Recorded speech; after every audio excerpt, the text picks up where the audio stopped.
Hi, everyone. Thank you for joining SBC Leaders podcast. I'm Kehn, Global Relationship Director at SBC. SBC Leaders is a membership of preeminent operators and operator associations that was formed to provide a forum in order to share ideas, promote innovation in the sector, collaborate on major issues, and work to enhance the industry's reputation. Our next guest is Jesper Svensson, who's the CEO of Betsson Operations, a member company of SBC Leaders. Jesper began his tenure at Betsson in 2013 as managing director of Betsson.com.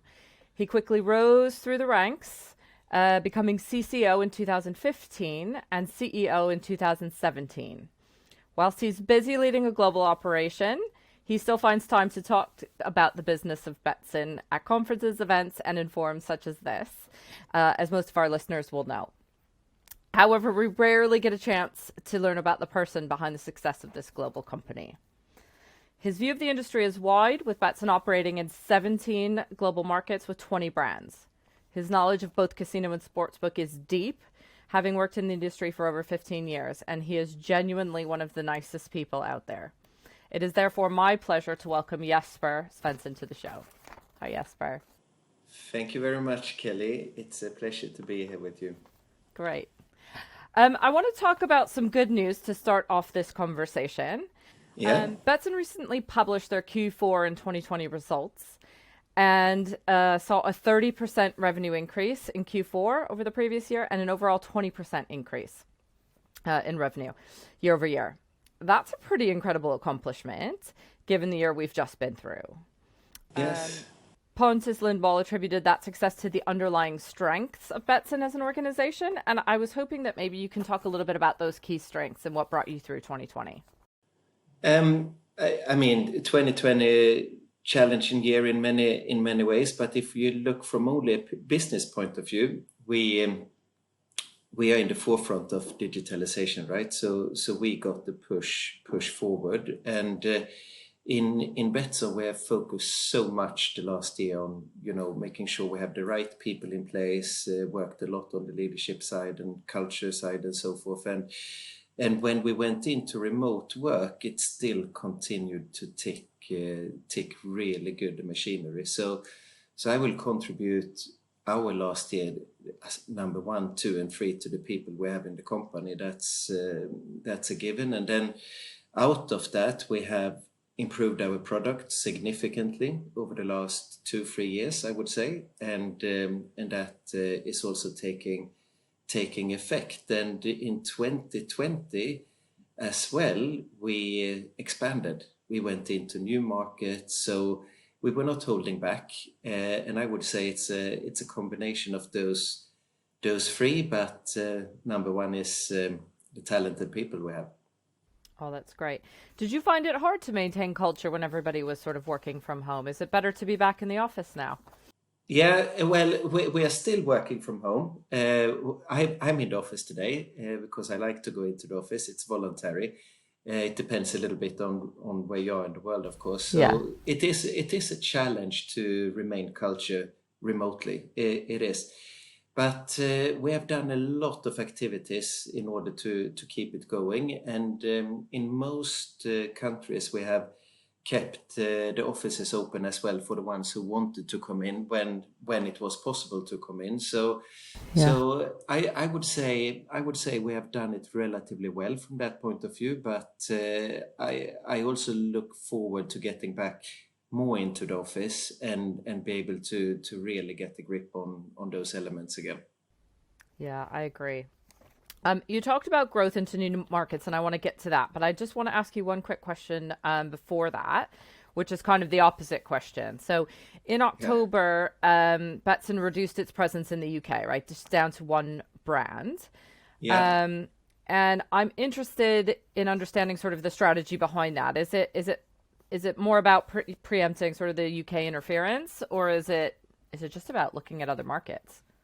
I would say to some degree it's a little bit of both, but we were never really a big player in the UK market, but we had many brands over several platforms, and operational cost for that, it was not efficient enough, and it was not big enough in order to keep that running. So we had to make a more focused effort into this. At the same time as we saw great opportunities in other countries. So I would say both those sides had an impact on that decision. Now it's much more streamlined, and it's easier to manage, and it's more cost efficient. So we're moving forward with that. At the same time as we're also eyeing up a lot of other countries. Yeah. So on that note, shifting, it helps you to shift your focus. I guess one of the regions you're in is LATAM. Yeah. And I want to talk a bit about that. The region as a whole is seeing some serious growth, and I'm guessing Betsson too is seeing growth within Latin America. So couple big deals recently. So one is you changed the Sua Posta brand to Betsson brand in Brazil. Yeah. Acquiring a 70% stake in Colombia's Colbet recently.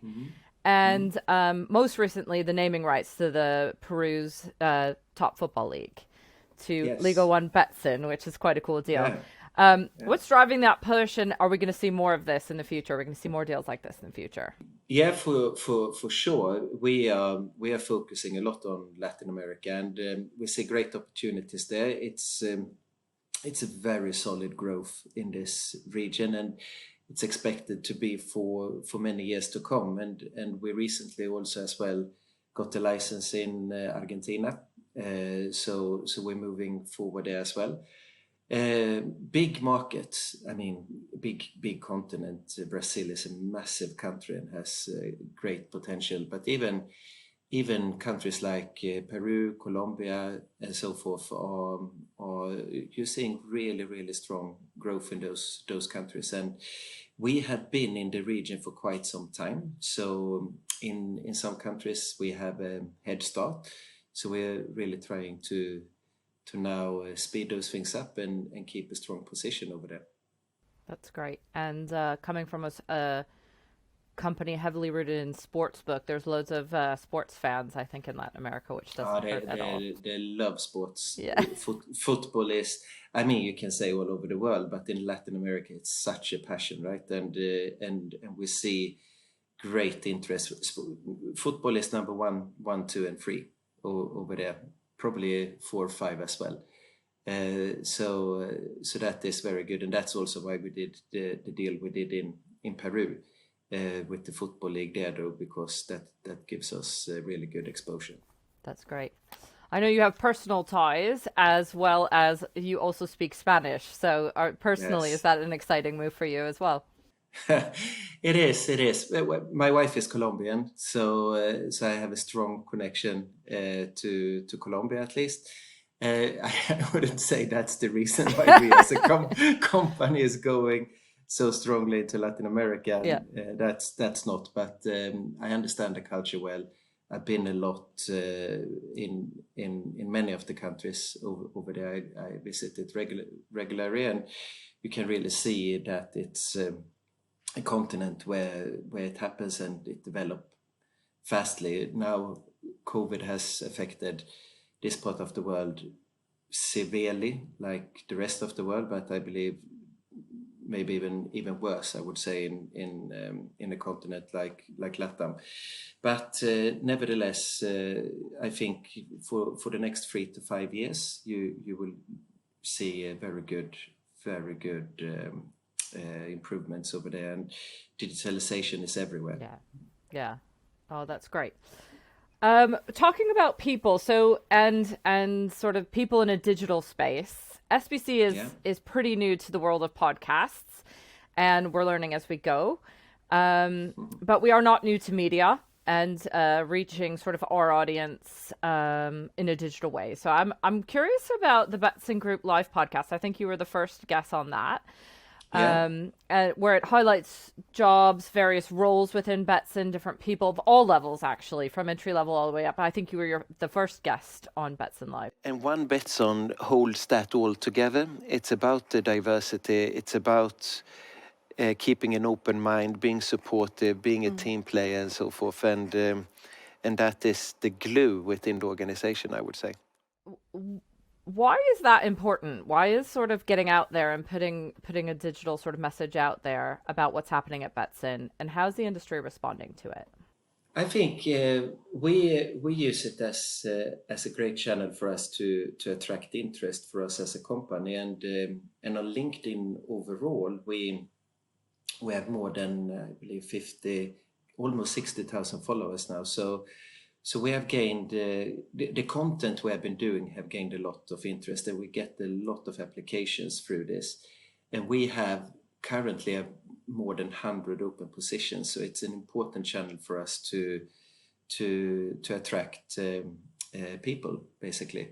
So it's a way for us to showcase further what we are doing, and I'm just glad that people want to listen to it and that they apply to us. And we have now, the last months, we have gone up to getting around 5,000-6,000 applications per month. So it's working well.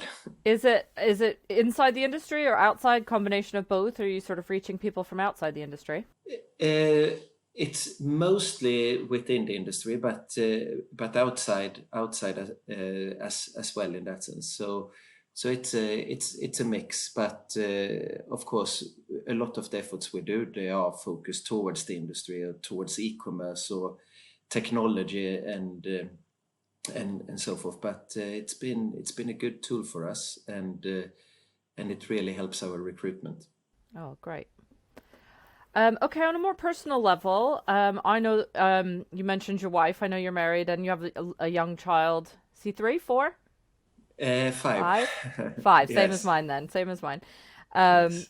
And I have questions about how you find time to be with family with everything else going on, right? With all this growth we're talking about and everything that Betsson's doing. How do you find time? Uh, well, last year I found time. I mean, in 2020 was You had no the choice. the year. Yeah, exactly. There was no other way of doing it in lockdown situations and so forth, and working remotely. So from that point of view, it was really good to spend more time with family. But I think it comes down to, in the end, you have to prioritize. There's so many things, and obviously, um, after my priority is to be with my boy. That's for sure. So I try to make time for it. That said, I work a lot. I'm always available, but with less traveling now the last year, it's definitely been a more balanced way of life, which is a real positive. And I also think for the years to come, it also makes you understand that you can do a lot of things remotely as well, and that in itself should allow for a little bit more time Yeah, with family or friends or whatever. great. What uh, what do you want your son to learn about leadership from you as you spend more time and as he grows? Mm, I think he has to learn. He has to learn to, what do you say, walk the walk. If you Walk want the talk. people to Yeah, follow you, yeah, you have to put the standard yourself, and I think that's super important, because you put a certain standard, you put in how things should be, and if you don't live up to that, then no one will follow that. So I think that's a very important message for him, that he yeah, can do by showing, yes, lead by example. yes. That's excellent. Um, you talked a little bit about sort of balance and not traveling so much. Are you balanced yet, or could we do with a bit more traveling at the moment, or what's the ideal situation? Right now I could definitely do it a little bit more traveling.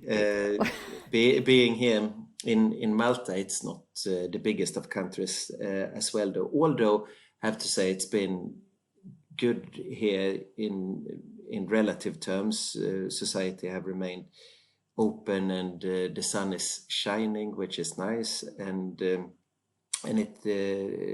life quality is generally good. So that's fine. But of course, you miss traveling, you miss family, you miss friends, and all of that. And also from a business point of view, I'm really keen to get going, in particular to Latin America, US, and so forth, a bit more than what has been possible lately. Great. Yeah, I agree. I think we could do with a bit more travel. Maybe not as much. No. But these four walls are getting they're getting old a Yeah, bit. Yeah. yeah, Um, I what agree. when you look at sort of your leadership style or what kind of leader you want to be, what do you think is your most powerful trait at the moment? I think I'm I'm I'm a believer, you know. I'm positive, and I think that transmits well to people around me. So in many ways, I'm very opportunity focused, and I people around me say at least that that is what gets them going a lot. The positivity, believing that we can do it, and so forth. Even in tough situation, I never give up. So it's something around those traits that is my strongest assets, I believe. Great. Um, do you want to talk a little bit about that, even in the tough situations? Is there a few that you find defined your career or sort of put you on that, or was positivity just you were born with? I think I've been always strong in my beliefs on, you know, getting to the next step, next level, and so forth. I always had quite good confidence in that. That grows throughout life, I would say, though, of course, and throughout success as well. When you know that you can do something, you do it another time and again and so forth. But I also have to say, I mean, regardless if you're positive, you need to be able to make the tough calls, and that's your job as a leader, and that can be very tough, and that's not always positive calls for the people involved. But if you don't do that, you will not be able to progress to the next level, either as a leader or as an organization. So just because you're positive, it doesn't mean that that you can't be able to really take difficult decisions. Um, I'm interested in knowing sort of a bit more details around that, and if there was a moment or two that defined your career, right, where it set you on a path. I think you and I go back, what, 10 years, if I want to make us Yes. feel old, although you're very young. Yeah. Um, but that you had a career in iGaming before we met and after as well. So sort of, were there any sort of forks in the road where you think brought you to Betsson? Well, before Betsson, just, I mean, career defining was, the first one was to enter the industry, right? And I wanted to work with sports marketing. That was what led me into this, and that's what started all of this. And I think in my early days, in the positions I had, I managed to be promoted within those companies, and that was for various reasons. I was quite creative. You may remember that as well, and so forth, coming up with campaigns and stuff like that. That was a bit borderline sometimes, but still something that was standing out, and career defining for that is, I believe, when you get promoted, you show that you are progressing, and then that was the same when I came to Betsson as well. I started in one position. I turned that business around, and after that it led to something else, and when that was improved, it led to something else, and so forth. So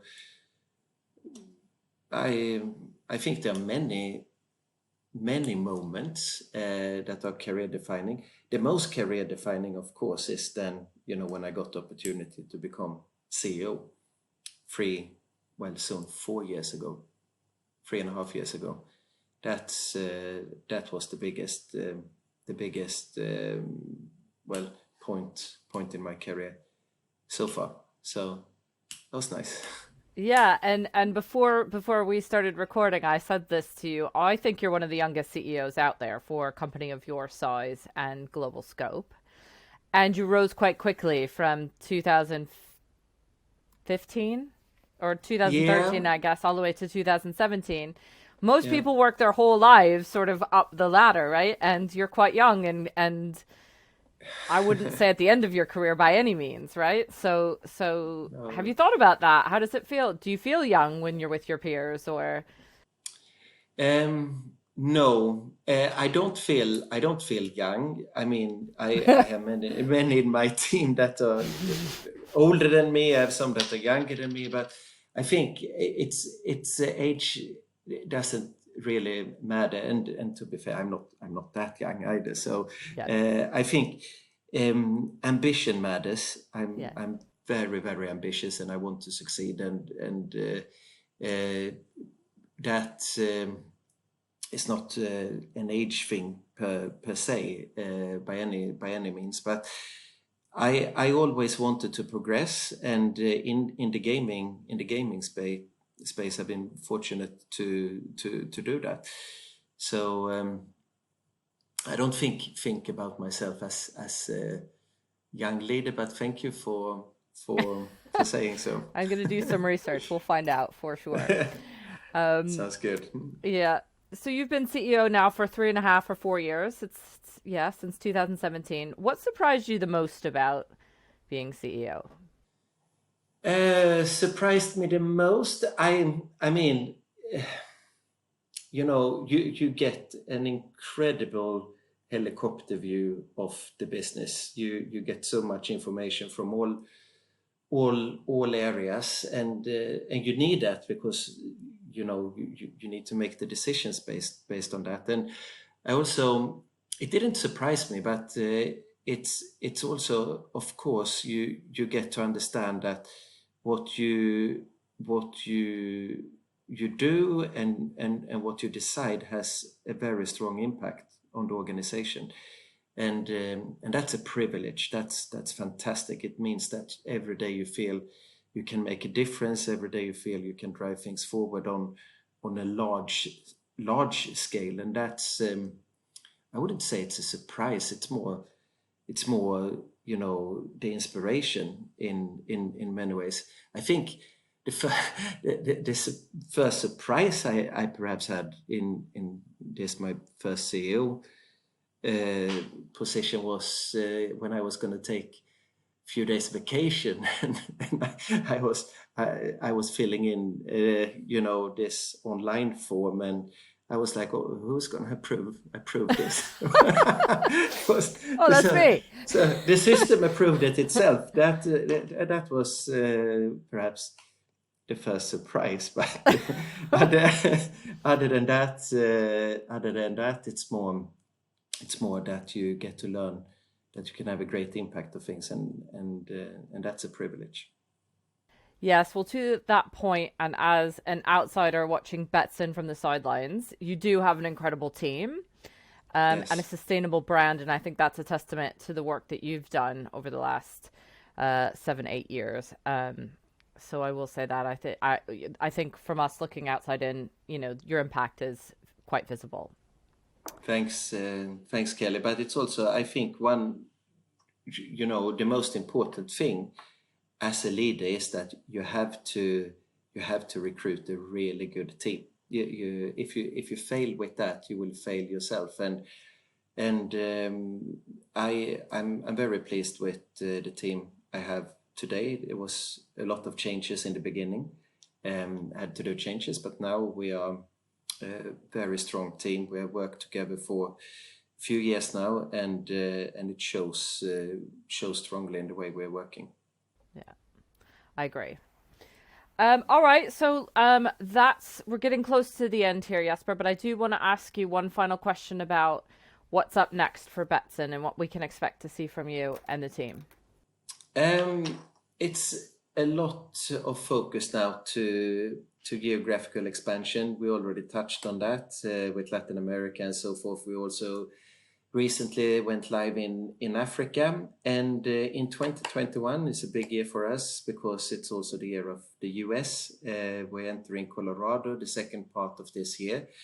And as part of that, we are now focusing on B2B as well to a greater extent than before. So we are in the midst of building up a big B2B organization. We're going to sell our sportsbook, not just in the US, but globally. We are very pleased with the performance of our sportsbook, and that is a big thing for us for not just this year, but for many years to come. Yeah, I think that's a big thing for you, but as well for the industry. And everyone at SBC is cheering you guys on. I'm sure you'll do great. Thanks. That is all the time that we have for today, unfortunately. I'm going to offer a heartfelt thank you, Jesper, for coming on to the program. Jesper Svensson, CEO of Betsson Operations. It's been a pleasure to chat to you today. Thank you. Thanks a lot, Kelly. The same to you. This is SBC Leaders podcast, where we get to know the leaders behind the industry's biggest brands. You can watch this episode on gamblingtv.com, catch us on YouTube, or subscribe on Spotify, Apple Podcasts, or your favorite podcast site. Thanks for joining.